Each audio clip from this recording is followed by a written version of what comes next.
хотел поблагодарить вас за поддержку, хотел поблагодарить руководство города и клуба за те условия, которые мы им говорили еще в декабре, и они нам были предоставлены для плодотворной подготовки. Хорошие мы прошли 2 сбора.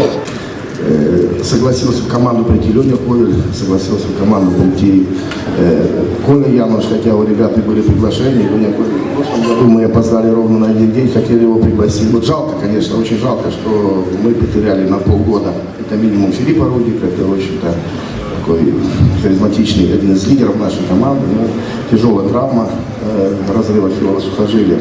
Ну, мы вместе с ним. Я благодарен руководству, что удалось сохранить костяк команды. Мы из основного состава прошлого года ушли только Паша Савицкий и Влад Климович. Вот, пригласили Виталия Квашука на позицию Паши Савицкого. В общем-то, все зависит от нас, все, что касается каких-то околофутбольных дел, то, что мы просили руководство города и руководство команды, оно для нас сделало. Поэтому мы не будем слабее, это как минимум. Я думаю, что мы будем сильнее и поборемся за самые высокие места.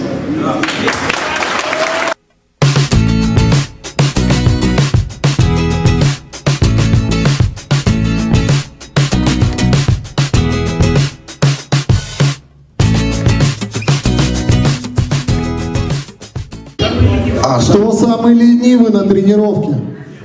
Слава Глеб.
Если кубок выиграет команда.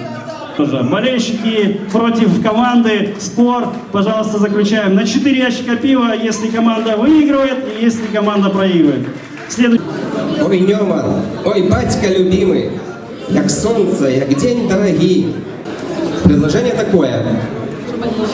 Когда из-под трибунного помещения выходят команды на поле и выстраиваются, в это время звучит песня «Нёман».